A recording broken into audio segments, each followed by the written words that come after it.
Você confia no seu processo? Você confia que aquilo que o destino reserva para você é o correto, é o ideal para a sua vida?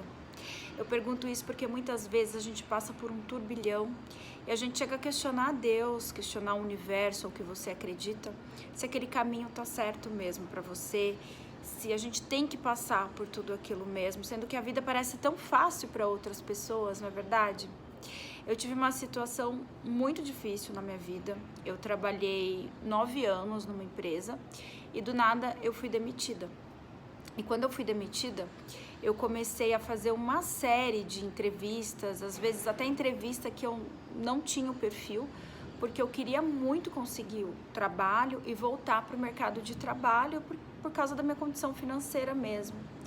E eu tava assim, aceitando qualquer coisa, não tinha o meu perfil, eu me candidatava. E uma vez eu me candidatei a uma vaga que ela pedia fluência no inglês. E eu sabia que o meu inglês ele já não estava tão legal, sabia me comunicar, mas não parte tão técnica. Mas eu me cadastrei mesmo assim, porque eu pensei, eu vou lá, eles vão me perguntar o que eu me formei, o que eu gosto de fazer. Então eu fui preparada para esse tipo de pergunta. Então, no dia, né, como eu faço habitualmente, eu me preparei, eu separei uma roupa bonita, uma roupa para entrevista, fiz as unhas, arrumei o cabelo, fui toda preparada para aquela entrevista na expectativa de que fosse dar certo, né? E chegando lá, me colocaram numa sala, veio a pessoa do RH, me fez uma série de entrevistas e depois chamou a diretora da vaga. Quando a diretora entrou, ela começou a me fazer perguntas em inglês, perguntas técnicas, né, da área, perguntas que eu não estava preparada para responder. E aquilo para mim foi horrível, porque eu não sabia responder, eu comecei a gaguejar, eu respondi umas coisas nada a ver, que eu lembro que ela fazia assim, olhava para mim, do tipo, eu não tô te entendendo. E eu comecei a ficar nervosa e comecei a chorar.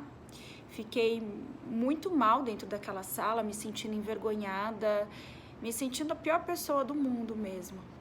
E aquela diretora muito espiritualizada falou, não tem problema, ela viu ali a minha situação, né? E ao contrário dela, a pessoa do RH foi super arrogante comigo, olhou pra mim e falou assim, você me falou que você falava inglês. Ela falava pra diretora, acho que com medo da reação da diretora. A diretora saiu, essa moça do RH não teve o mínimo de empatia comigo, me levou até o elevador, assim, super ríspida, né? E eu chorando muito, desci o elevador cheio de gente, eu chorando compulsivamente. E peguei o carro, eu não conseguia engatar. Eu lembro como se fosse hoje, eu não conseguia engatar a marcha do carro, de tanto que eu chorava. Liguei pro meu marido. Peguei a Faria Lima, era uma empresa ali na Faria Lima, São Paulo, né? E eu liguei pro meu marido e falei, eu não sei porque eu tô passando por isso, eu não quero mais passar por isso, olha o que tá acontecendo comigo, é muita humilhação. E chorei. Cheguei em casa, do jeito que eu estava, eu sentei numa poltrona, eu lembro até hoje, uma poltrona azul que tinha na minha casa, e tive uma DR com Deus naquele momento. Eu comecei a questionar muitas coisas, eu falei, por que que você me deixou participar dessa entrevista, se você sabia que ia acontecer isso comigo? Por que que você deixou essa pessoa me ligar, eu passar por isso? Eu não aguento mais tanta humilhação. Por que que eu faço tanta entrevista e ninguém me chama? Eu sou uma pessoa honesta, trabalhadora, e chorei. E foi um momento muito duro para mim, porque eu me senti a última pessoa do mundo, né? Uma pessoa sem oportunidade, uma pessoa que Deus não estava olhando. E aquilo foi o pontapé, assim, principal para que eu virasse uma chavinha da minha vida e eu pensasse assim, eu não quero mais isso para mim, eu não quero mais passar por isso, eu não quero mais esse tipo de situação, eu não quero mais trabalhar com isso. Foi o que me deu forças para fazer uma outra coisa que eu tinha em mente, que eu não tinha coragem, que todo mundo falava, você é louca, isso não vai dar certo, você nunca trabalhou com isso, você vai falir, você vai perder dinheiro. E quanto mais as pessoas falavam isso, mais eu tinha força, porque eu sabia que aquilo ia dar certo. Então, aquela situação ruim, ela me deu força para que eu batesse o pé no fundo do poço e pegasse impulso. E eu tivesse a certeza de que aquele não era o meu caminho, e que aceitasse aquela mudança e tivesse confiança de que algo melhor estava guardado para mim.